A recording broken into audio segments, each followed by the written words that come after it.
Just a nice fireside chat that we'll have. Exactly. My husky might wander in here at some point too. Mm-hmm. Although I did shut the door. Well, I have 2 little husky children that might walk in at any minute. So. Well, hey, everybody. It looks like we're live here with Ryan, and I'm going to have him introduce himself in just a second. You heard us talking. I have a husky that may wander in this room, and it sounds like Ryan has some kids that might wander in the room. So you just might see our real lives today, and it's great. That's it. So I'm really excited to have Ryan. Let me introduce myself, and then we'll have him introduce himself. I think many of you know Anna. A lot of you are here because you're in the Facebook group, so we probably are familiar with each other. But I've been in ISA since 2006, long time. And then I've been leading ISAs and a sales manager off and on since 2008. So I have a lot of experience with ISAs, what not to do. But really today we're going to learn from Ryan. Ryan has been in both mastering inside sales, how to hire, train, and retain. And he had his ISA take it with him, which I think is just beautiful. And he is the Rainmaker. So Ryan, let's have you introduce yourself. Tell us where you're from. Tell us a little bit about your team. And then really we're just going to have an organic conversation today. Awesome. Yeah. Hey, everybody. My name is Ryan Graham from Atlanta, Georgia. I'm actually from Atlanta, Georgia, one of the few of us. We are a transplant city, but a very vibrant city. And like most places in America, the real estate market is on absolute fire. I'm actually tomorrow celebrate the 18th anniversary of being a licensed real estate agent. Thank you. Prior to that, I was a civil engineer. But yeah, I found my way into this business and fell in love with it. I've been, part of a mom and pop brokerage to start. I had my own brokerage until 2012. That's when I joined Keller Williams, started my first team in 2012, and I started my current team in 2019. So as it stands right now, we have about 10 or 11 now agents, 4 admin, 1 dedicated ISA, Samantha, who Anna was mentioning earlier. Yeah. That's the story. I've been part of Gary Keller's mastermind group since 2015. I was part of the labs process, proudly part of the labs process. And that's my deal. So I have 2 questions. The first one for people watching, and they're probably wondering, what is labs? Would you just explain in just an encapsulated explanation, what is labs? Yeah. So I like to, since it's just me and I can dominate the stage here, I'll go on the long version of this story. But I got a phone call from a guy back in 2015, and it was out of the blue, and he just identified himself as Neil and with Keller Williams Corporate, and he just started asking me all these questions about technology and how I implemented it in my business and these different types of things. And it went on for maybe 45 minutes or so, and then we got off the phone. Then the next thing I know, I got this email from Mindy Hager, who at the time I didn't know who that was, but we all know who Mindy is now. And Gary's assistant. She's Gary's assistant. Yeah. Gary's Keller's assistant. And so it was an invitation. If you would be interested, we'll fly you out to Austin, and we just have some things that we'd like to talk about. Like, it was so innocuous and so I don't know what's happening here, but okay, sure. I'll hop on a plane and go to Austin, Texas. And so then I get to Texas. There's this room at Keller Williams Corporate, and there's 20 of us in this room, and we're all kind of looking around, sort of like Haro was in that group. There's all these people, and we're like, who are I know you, what are we doing here? And then in walks Gary, in walks Josh Team, in walks all these people. And that was one of the first iterations of labs. And so what it was is they really wanted to know from the agent's perspective what technology meant to us, how we were implementing it, and what it could be. And that was really where they started birthing out these ideas of how do we make a system that works for the real estate agents and all the different types of businesses for the real estate agents. Yeah, I love it. It's such a good explanation. And kind of like you, I got an email, gosh, it was maybe 4 years ago. It was right when it was new. I'd never heard of labs. And it was an email that said, you're invited to a private mastermind with Gary Keller and Josh Team. And I thought, private mastermind, they're talking about mega camp, because it was during the week of mega camp. So I was like, right, a private mastermind with me and 18,000 other people. But then I saw only maybe 8 email addresses in there. And so I thought, maybe this isn't a marketing thing. Maybe it's real. And sure enough, it was a lab, and it was so cool. And I thought it was such a neat leadership. For those of you that haven't experienced it, they're basically just saying, what do you want? What do you need? And Gary leads you through a mastermind on a topic, and we brainstorm solutions. And as agents, or for me as an ISA, as a coach, we get to give feedback of what we think would make it better. And it's just so cool. And I love being part of a company that does that. Well, I'll tell you, one of my big ahas from that experience was, we would, as a group, start talking about these ideas. And a lot of times there was alignment or like close to alignment on a certain topic that, you know, Josh would ask about, or Gary would ask about, or Jay would ask about.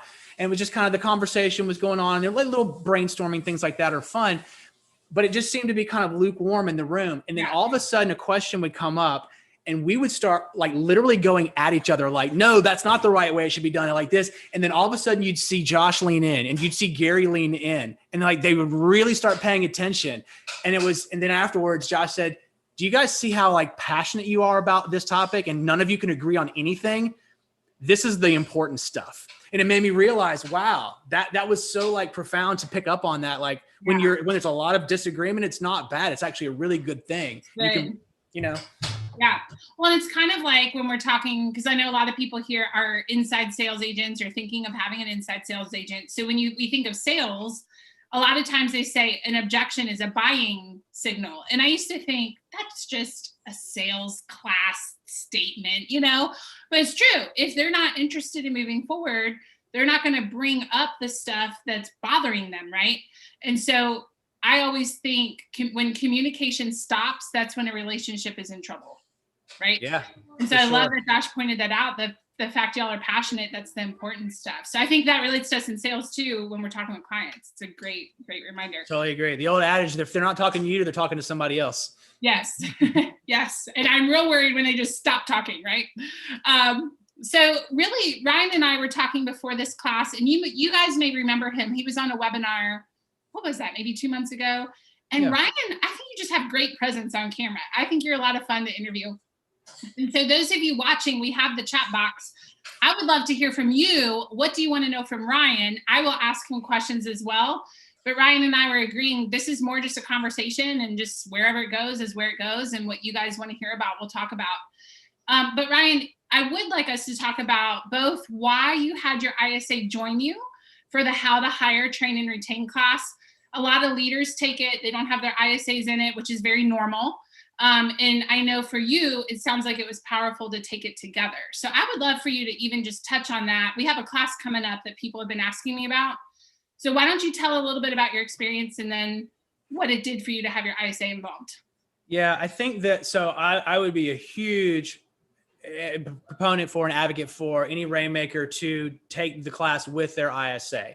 Don't feel intimidated by that. Don't feel like they're going to be, you know, hearing something that they shouldn't be hearing or something like that. And I guess I would say that with this caveat, I think that you should be hiring an empire builder in this role, right? And Anna, you talk a lot about that. Like, this is an important member of your team. And so I think if it truly is an empire builder, then it's the right person for the role. And you can trust that kind of person to, you know, to take this information in and understand how it all comes together. But so then secondly, what I would say is, and Samantha is absolutely that for us, she was very green, and still is basically very green in the business. And she started asking me these questions that got me thinking and helping her understand, like, why, Anna, you would say a certain thing, or why there would be a certain tactic, or these sorts of things. And I think had I been taking the class on my own and just, you know, digesting the information, putting my own notes, the conversations that her and I ended up having that developed the ideas and the implementation of your techniques and strategies never, ever, ever would have happened if it had just been me. So, I mean, I'm 100% convinced of that. It's huge. Well, and to your point, I'm going to go off screen for a minute and grab a book. This is a very familiar book. You can see it's all like messed up and torn. Haro wrote this to me on my first day on the job. And one of the first things he did, literally, actually, the first thing he did was give me this book. And then he said, your job, before you do anything else, is to read this book cover to cover. And I loved that because I felt like he was trusting me as a business partner, and he wasn't afraid for me to understand how the business worked. So I understood by the time I was done, the economic model, the lead gen model, the budget model. And honestly, it gave me a huge respect because Gary in this book talks about lead gen is the talent that's the hardest to replace because it's a people facing talent. And please hear me, all roles are important and all talents on the team are important. The first domino, however, of the team is lead gen. So if you don't have a skilled lead generator, all the other talents are unnecessary because you're not going to have anything to transact. You're not going to have anything to close, right? And so the class is really about the business setup of your ISA department. What do you pay them? Are they junior agent? Are they an ISA? Like, are they licensed or unlicensed? All of those things. So what would you say was your biggest takeaway if someone was listening and they haven't taken the class and you say, I want you to know this, like this was pretty life-changing for our department, what would that be? Yeah, it's hard because there are so many great nuanced things at various levels that impact the business and how the ISA role developing into a department and in the flow of leads and compensation models and blah blah blah blah blah. All that stuff's really important. There's a lot of gold there. But the first thing that always comes to my mind, and right now when you said that, is really this idea that the ISA is not superior or inferior to the agent. ISAs are agents. Agents are agents. The only difference is where in the process does the person specialize their work in. And so like we talk about the customer to client life cycle, and the ISA's specialty is the customer life cycle. The agent specialty is the client part of the life cycle. Those things are absolutely right. I mean, those are absolutely essential pieces. And then the moment that like the goal happens at the handoff, and understanding that will not always be perfect. And it's going to be, and this is what, full disclosure, this is what we're learning in our business right now, right? Samantha has gotten really good at her customer acquisition and conversion moment, but the handoff isn't always perfect. And that's, not a Samantha thing. It's not the agent thing. Sometimes it's one of those two. Sometimes it's just the passing of the baton didn't work. Sometimes it's the client, so we're trying to learn that and trying to figure that out. But when you can set, the reason it's so important is it's not about driving conversion numbers to make more money. I mean, it is, right? But what for us, the reason it's so important is I've done this before, like with ISAs, both outsourced, both in-house, that kind of stuff. And it's never worked as well as it's working right now. So thank you, Anna. Awesome. Thank You're you, welcome. Anna, because you deserve almost all of the credit for that. Samantha deserves some credit too. Well, I think you had a little something to do with the implementation and all the heavy lifting after the class. Well, maybe. But But what I'll say is having the framework to be able to have an open dialogue with everybody on the team, to be able to say, we are in this together. We are going to mess this up. It's not going to be perfect at first. It will get better over time. You're going to get frustrated because, Samantha, you'll feel like you're losing opportunities. Agent, you'll feel like you're not getting good opportunities. Understand that, accept that, but we're going to get through it together. It's going to be a process, and we are literally all working together as a team to make it work. Yep. I love that you said that. And actually, my mind is going to, there is a script you can use for the handoff that I can give to you right now that might help fix what you were just talking about. I want it. So the handoff language is and I'll say it, I know people listening might feel it's fast, and remember, you can watch the replay. So mark off, this is maybe 14 minutes into the webinar and you can watch the replay. But the verbiage is, if I'm the ISA, Ryan, when you meet with Hannah's going to do three things. Number one, go back over motivation and price. Number two, interview each other to make sure it's a good fit.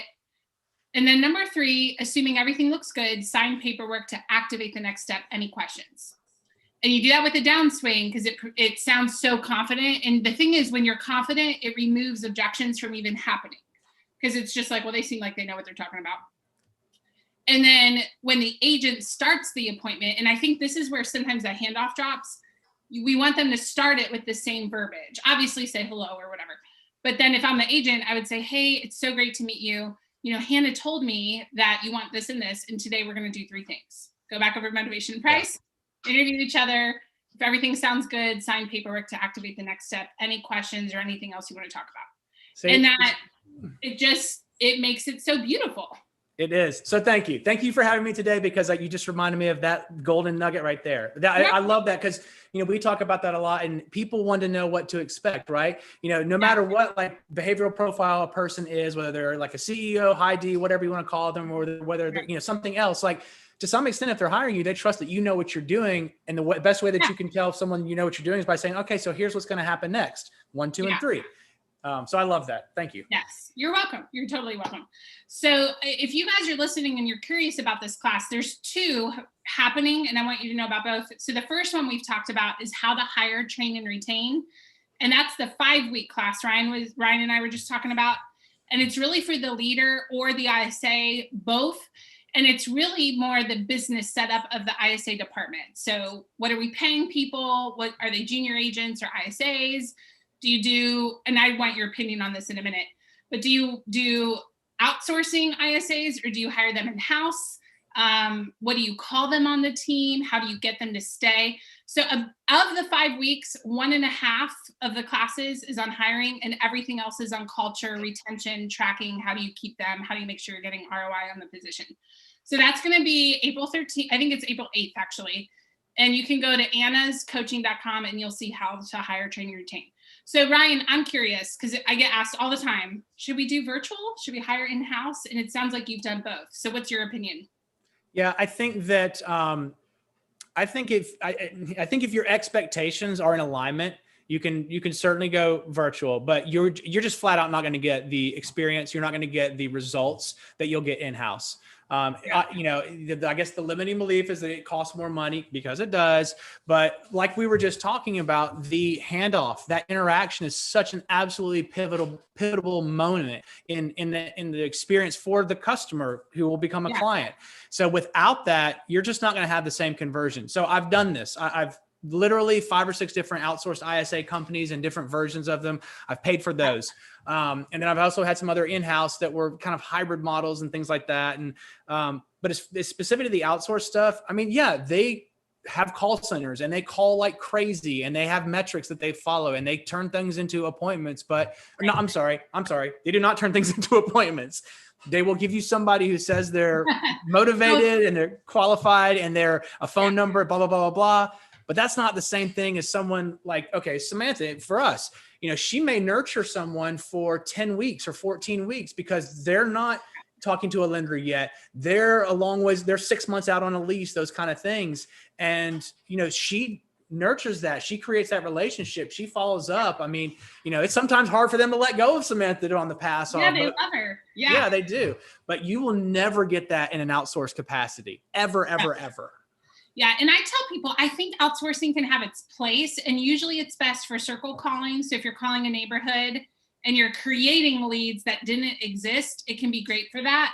Yet generally speaking, every other lead source in-house. And I'll just tell you, a lot of people don't know this, but I was a virtual ISA from 2008 to 2013 before I got into real estate. And before that, for 2 years, I was a local ISA. So local ISA for 2 years, virtual ISA for 5 years, and then I got into real estate. I feel like I have good work ethic. Let me just tell you, it was totally different when I was in-house versus virtual. And here's why. And those of you that are ISAs hear this, if your leaders hear this, because really the ISA's job, inside sales agent, is to sell you. And I know that sounds funny. Yet if I don't know you, if I don't have a relationship with you, if I didn't hear you say, guess what? I just won a multiple offer against 6 people yesterday. I don't know to talk about that on the phone. So when I'm in the office with you, or even virtually in the office with you right now, and we have a team meeting and you say, right now it would be, I won a multiple offer against 28 people yesterday. Right. When I'm on the phone that afternoon, I can say, Hannah, you're going to love working with Ryan. In fact, just yesterday, he won a multiple offer against 28 people. He's the guy you want to navigate the market with you right now. If I'm not virtual or if I'm not local, I don't know that. Yep. There's not the relationship. And I usually have multiple clients, not just one. So that person part is gone. Yeah. So that's my strong opinion. I do think they can be great for a circle. And it is an opinion. There are other people that think differently. But it sounds like we both think in-house is best. Yeah. Now, Candy had a question.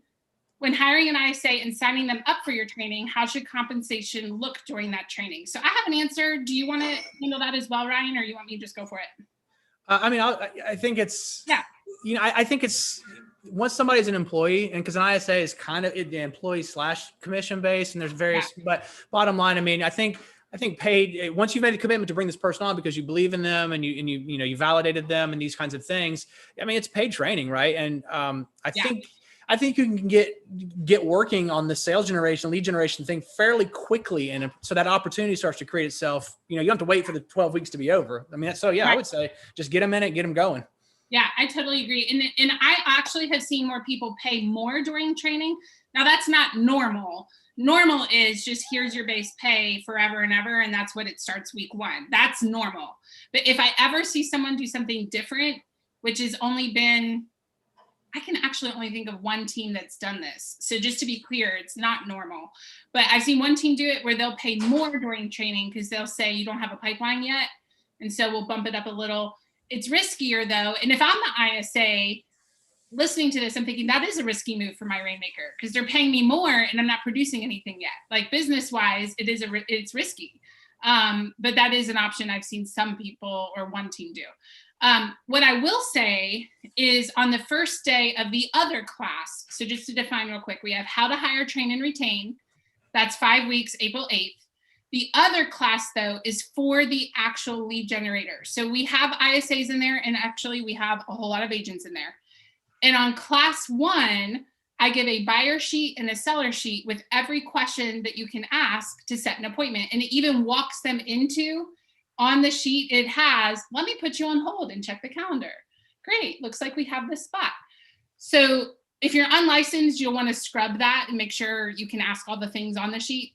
But the point being, Candy, back to you, is while they're in training, when they're in Mastering Inside Sales, day 1, they get 2 sheets that if they just read them, there is a high chance that if the lead is a hot lead, they'll set an appointment. So they can actually produce really quickly with the right training.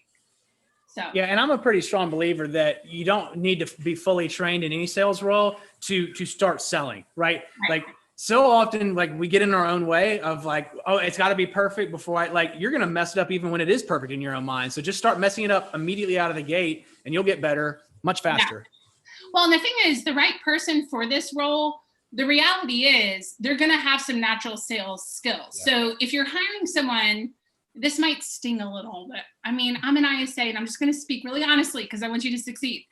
If you're hiring someone that you have to teach how to just talk to people and make a connection, they're not the right person. Now you might need to teach sales skill. You might need to teach real estate or how to overcome an objection. But as a base level, they should be able to get someone laughing or smiling on the phone and have that person feel warmly towards them because there's a rapport. So if you've hired the right person, they will have a certain amount of success without training. Now, absolutely give them training. Why would we not give them training? But just know the right person will, like to Ryan's point, there's going to be an element where they just start succeeding because of their personality and you hired them to be a salesperson. So I kind of just had an aha as you said that. So thank you. So what else do you want to say, Ryan, about either class? So how to hire, train, retain, mastering inside sales, people listening thinking, should I do that? I don't know if I want to do it. It's $199 a month. Do I want to do it? What would you say? I mean, so I'll be a salesperson for the class real quick. I mean, I think even if you're an agent, because maybe you're thinking about becoming an ISA or you want to strengthen your skill sets as the ISA that you are for yourself and your own business of one, there's so many tools and techniques and little nuggets. It's the kind of class, and in full disclosure, I didn't sit in on all of it with Samantha. Her and I would some of it I did, but then we would get together and she'd ask me questions. We'd mastermind or brainstorm on her notes and things like that. But I mean, you saw her board when she did the panel with you, right? I mean, she has like this huge board. She's awesome. Flow charts of conversations and all this kind of stuff. I feel like it's the kind of class that you could take 2 or 3 or 4 times and always be drawing more and more information, or like heightening and refining your skills. So I think if you're looking to improve, your role as an ISA or your role even as an agent in your lead generation activities, you're going to get a ton of value out of it. It's one of those probably fire hose moments to just sing some more praises to where you won't be able to implement it all. You'll grab 2 or 3 things, work on those, and then maybe revisit it later to grab 2 or 3 more. Yes. In fact, we have people in the 3rd class right now that took the 1st class and they're just recycling because they want to do that, what you just said. So, you actually just brought up a good question in my mind. You were talking about how awesome Samantha is. She's got flow charts and all this. First, a good leader will, not that if you don't do this, you're not a good leader, but I recommend talk to your ISA. What did you learn in the class? Let's go over your notes. I have noticed a big difference in people I coach when the Rainmaker does it versus doesn't do it, because it's higher accountability. Let's be honest, it's easy to check Facebook while you're on a webinar. Well, if I know my leader is going to be asking me questions, where is your notes? Let's talk it through. Let's mastermind. I'm going to show up differently. So Ryan, huge credit to you. And then my question is, where did you find Samantha? That's a common question. Where do I find this person? And then Dalton, we see your question. We'll come to you next. So where did you find Samantha? So Samantha was introduced to me by a very old friend of mine, a college roommate of mine. He was actually my first real estate client ever. He bought the first house I represented. Awesome. But then, fast forward, whatever it's been, a couple of decades, and he knew Samantha. They had a common interest in cooking. On Instagram, they would like share recipes or something like that. And they just got to talking about real estate. He said, you've got to talk to my friend Ryan. He'll be able to point you in the right direction. I said, I'll point you in the right direction within 30 minutes, like right here. This is, you come talk to us, right? But it was, am I gonna be a real estate agent one day and that kind of stuff. And she was, probably 6 months away from being licensed, this sort of stuff. So, come on in, let's do some marketing. Like, let's leverage your social media skills. You can help out as basically a paid intern. Let's just see how this goes and what it turns into. All the while thinking she was going to be a real estate agent, because that's what she said she wanted to be. One day, this like kind of light bulb, well, I think I shared with you this, right, Anna? It's whenever you were in Gary's mastermind group talking about this very topic to us in that group, the light bulb went off like, wait a minute, we've got to do this. We've got to get this working, get it implemented this way. This, again, you're talking to a guy who's like monkeyed up the whole ISA thing so many times. I basically checked out on it. Like, it's just not for me. It's not going to work. And then you changed that for me. That's awesome. And then I started looking at Samantha and thinking about her. And then I revisited her KPA. Like, you know me, I think now, Anna, like I'm pretty transparent. Like, I'll tell you what I know and I'll tell you when I don't know something. Like, look at her KPA. Why didn't I even think to look at this? Like, she's like a 98% for outside sales and a 99% for inside sales. And I said, Samantha, you've got to think about this. Like, your natural behavior is all lined up. Anyways, one thing led to another, and it's just, that's awesome. Well, a lot of people say, why would someone want to be an ISA? They call it like a unicorn. And I think it's just a belief system, right? Like, if you are an agent and you love being an agent, you probably will feel like an ISA is a unicorn. But honestly, as an ISA, I think you all are the unicorns. Like, being totally transparent as an ISA, why would I ever want to be showing houses at 7 o'clock at night, or writing a contract at 10:30, or showing a house on a Sunday? So there are those of us that think you all are just as weird as you think we are. And that's why it makes great partnership. Yes. And so a talented ISA usually has that sales personality. They often act very much like the Rainmaker, because they are a Rainmaker. Like, forget Rainmaker is the owner. Just look at Rainmaker in its general sense. They make it rain. ISAs are Rainmakers. They're going to act a lot like a Rainmaker. So we're looking for someone with that personality who wants the schedule. So when I was on Haro's team, I viewed it as I have a business within his business. So I thought like a business owner within his business, but I didn't want all the stuff Haro was dealing with. I wanted my own little microcosm business within his, and it was perfect. So there are absolutely people that are going to love this opportunity on your teams. So let's see. Dalton asked, as a listing agent, how can I best help my ISAs generate business? And then what contact rate should they expect? So Ryan, you want to handle that, or you want me to go for it? I'm going to let you take the lead on things like contact rates, because I don't have the accurate numbers memorized yet. But maybe I would focus on like lead sources. I think ISAs can be one of the things, again, that we learned from you is a variety of lead sources are very, very important. And that's true for everybody. So I think expireds have their place, FSBOs had their place, circle prospecting has their place, database mining has their place, and I think attacking all of them, those are all very different scripts and very different techniques and follow-up programs and all that kind of stuff. But again, also making sure the ISA understands you as a listing agent and what your strengths and skill sets are, so that he or she can speak very directly to that selling of you, but then also having good training and direction on, okay, well, what is the mindset of a for sale by owner versus an expired versus a circle prospect? Yeah, absolutely. And one thing I'll say too is I'll point you in two directions, Dalton. Is one, in the Millionaire Real Estate Agent, page 137, 138. Gary talks a lot about this chart right here, if you can see it, about going from the general public into your MET circle and getting more and more people into MET. So people I don't know, we meet, it becomes a closer relationship. And then on page 138, he has a list of suggested places you could find lead sources. So 137, 138 of the Millionaire Real Estate Agent book right here. But here's what I would say. Often I'm coaching a team one-on-one and they're like, where do we begin? Let's start all these new lead sources. We just hired our first ISA. And the first thing I say is, hold on, we might do that, but let's check your database first. First, what were your top 5 sources for closings, not appointments, but closings last year? So let's figure that out first. And then let's evaluate, are we working those 5 sources effectively? And overwhelmingly, the answer is we are not. So it's, okay, before we add any new lead sources, let's get the ISA on what's already working for you, and you simply need more manpower. So what I would say, Dalton, is look at what's worked for you in the past. What are your top 5 closed lead sources? And make sure those are humming along.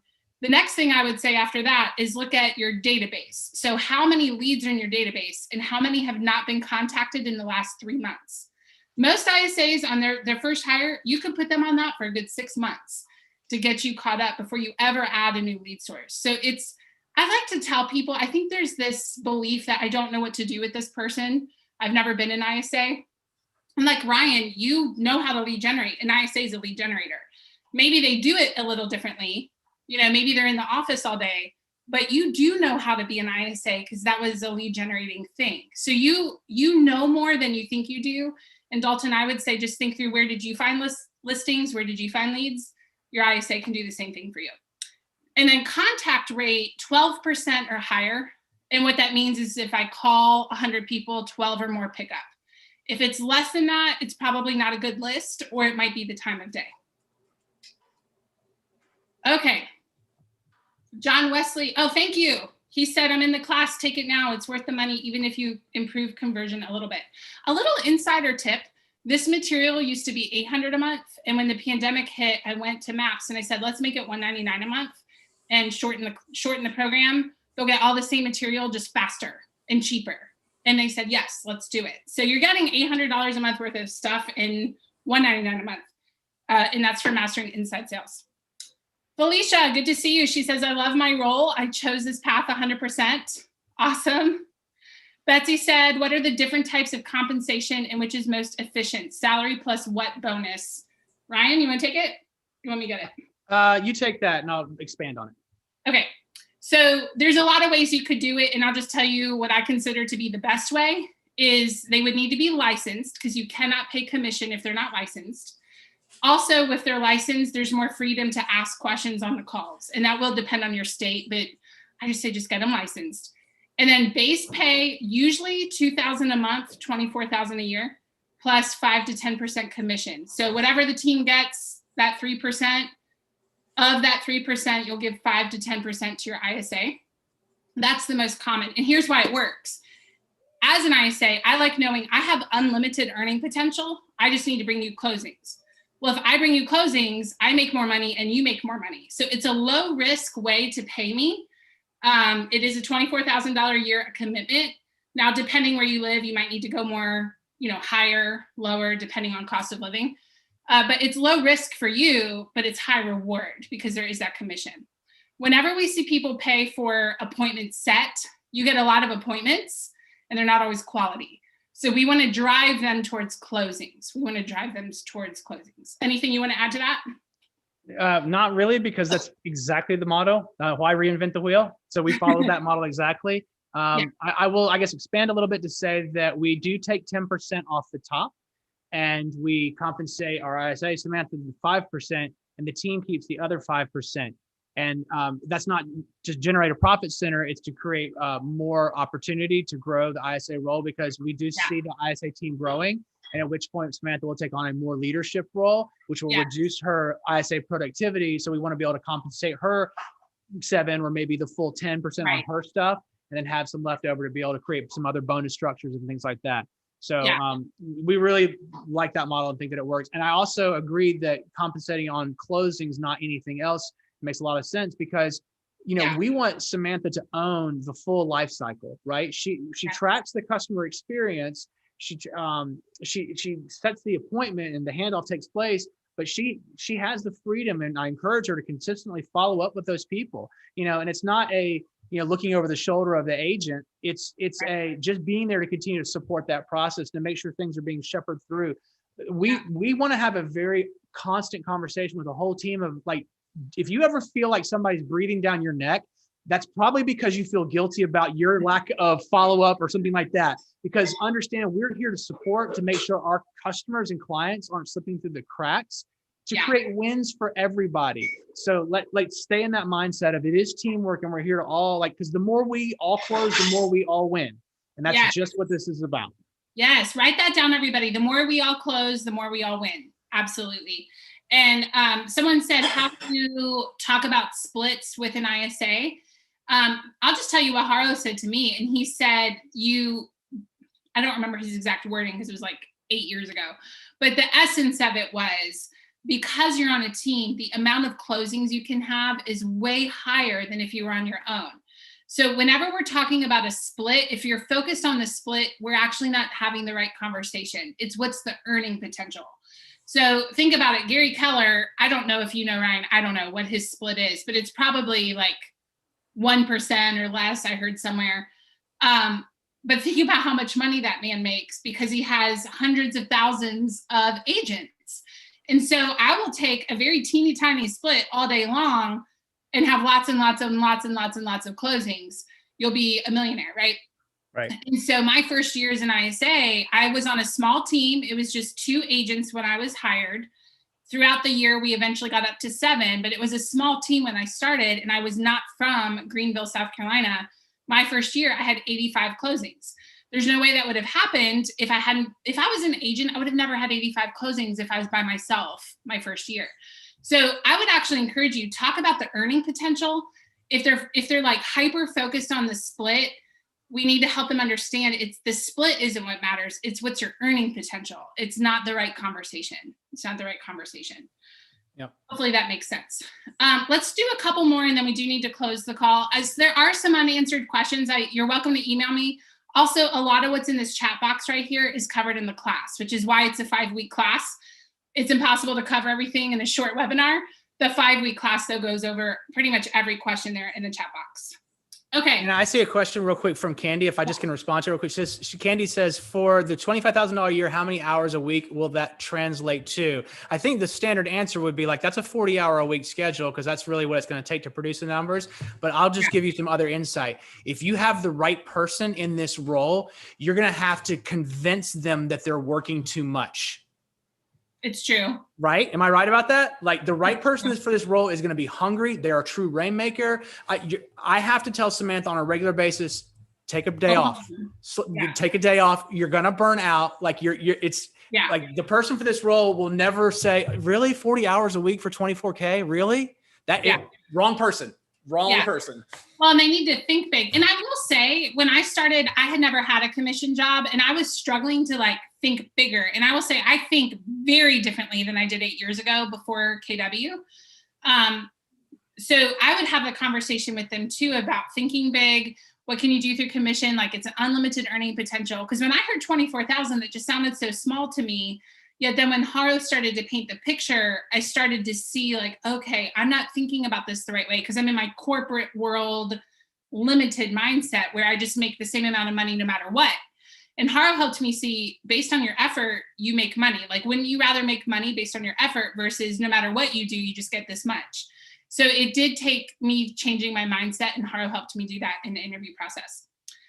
Let's answer one more, and then just know we're about at time, and then this is covered in the class. Also, if you go to annascoaching.com, there is a button that says free resources, and there are a lot of webinars similar to this that you can log in and get to those for free. So you can see some other conversations about hiring. Okay, I'll answer Kathleen. Do you have a set of basic standards for number of weekly dials, contacts, and appointments set? Let me hit the dials one, and then Ryan, if you want to talk about contacts and set. I do not believe in dial goals, and here's why. So when I was an ISA in 2006, our standard was 400 dials or 4 hours of talk time. And now that I'm a coach, I'm like, that doesn't lead to business, right? Like, we need appointments and closings and contracts. and here's what I did. I'd be at the end of the day and I think like, shoot, it's 4:00. I got to leave in an hour. And I've got like 250 dials because I've been talking to people, having quality conversations. And if I don't hit 400 dials, I'm going to get in trouble. So let me pick a list that I know no one picks up the phone because I need to crank out 150 dials in the next hour. And that's what it produces. So I very much do not agree with dial goals. And you can tell I'm opinionated. I believe in contact goals, appointment set, and held goals. I want held. A lot of teams are moving to ISAs being held accountable for their held. So it's the understanding for you to have held appointments. That means you're setting them and you have contacts. But held is like the ultimate metric I'm seeing teams move towards. Ryan, what's your take on that? Yeah, I agree that the held is the standard metric, actually holding those appointments. I think that, I think you mentioned 12% is the good contact number you're looking for. Yeah. And if it's not 12%, and I would, yes, because we've got some stuff that we actually are like 25 to 40% sometimes. And so the contact thing is a telling tale of the source, right? It's this quality data that we have to work with. And then, from appointment set, 2 a day, if you're full-time, 1 in the morning, 1 in the afternoon, I think I heard you say, those are big, exciting days, but also looking at it on a weekly scale because, business comes in waves, right? So you'll have a couple, 3-4 days of no appointments and everybody starts to get a little frustrated and down, but then you go on a run and there's just like, 3 day, 4 day, 3 a day, 5 a day. So it's, looking at it per day, but then also stepping back and per week, that stuff is important.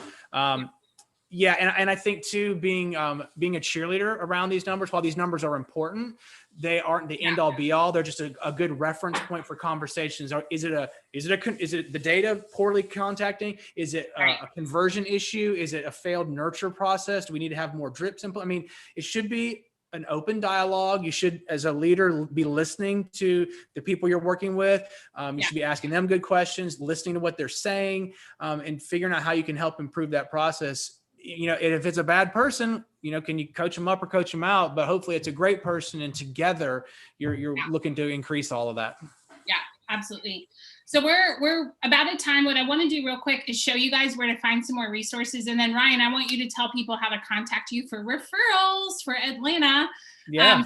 So real quick, those of you that want to know more about the class, if you type in annascoaching.com, it will redirect you to ISAmapscoaching.com. People just said it was easier to remember Anna's Coaching.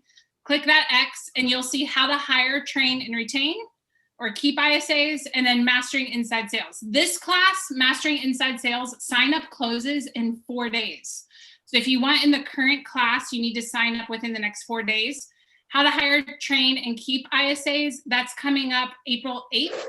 And it's $199. And we go way deep into all this. We have 5 hours for that class, and that's because it's so much. So we hit a lot of it today, but there's so much more we did not talk about. So annascoaching.com, how to hire, train, keep, or Mastering Inside Sales.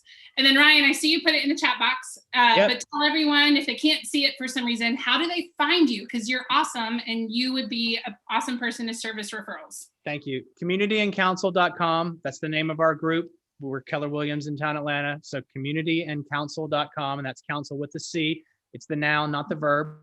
And then in the chat box. I do. There's a lot of C's going on in there. Yeah. But my cell phone number, 404-550-7926. This is cheesy, but yes, it is 404-550-RYAN. I don't say that often, but I feel like saying it in this group. But I want you guys. And that phone number. That's so smart. But yes, and even if you don't have a referral, like I know that only one person will actually call me, but if you are that one person, feel free to call me. I'm happy to talk, by the fireside over the phone for 10 minutes. But certainly if you have a referral, website, my phone number, let me know. Yeah. And Ryan, I think you're awesome at this. You need to have a podcast or something. So I interview a lot of people and you just have awesome video, energy. You've got the professional microphone. Like I think you're great at this. And I'm not offering that loosely. I think you really are great at teaching and educating, and I can tell you have a heart for it. So well, thank you. That's really kind of you to say. I appreciate that. Maybe one day I'll get the whole business thing working and I'll do some podcasts. Yeah. Well, I mean, you did just start your team here in 2019, if I remember correctly, kind of starting over, right? So Yeah, I mean, yeah. you're doing pretty well. Yeah. Well, somebody was joking with me, one of my friends, because I started my first brokerage in 2007, and everybody knows what happened in 2008. And then I started this in 2019. And then of course we know what happened in 2020. So they said, would you stop starting new companies? Because it seems like when that happens, we all have to pay the price. Okay. Quit starting things. I think it's great. And I think it's awesome how you built your team, and you just are a very energizing person. So Samantha is lucky to have you as a leader. And I really appreciate your time and pouring into everybody today. So hopefully I'll see you guys in the next class. Just go to annascoaching.com. Hopefully I'll see you on Facebook, ISA Mastermind Group. And then we'll see you guys in the next webinar. Thanks, Ryan. Thanks, Anna. Bye, everybody. Bye, everybody.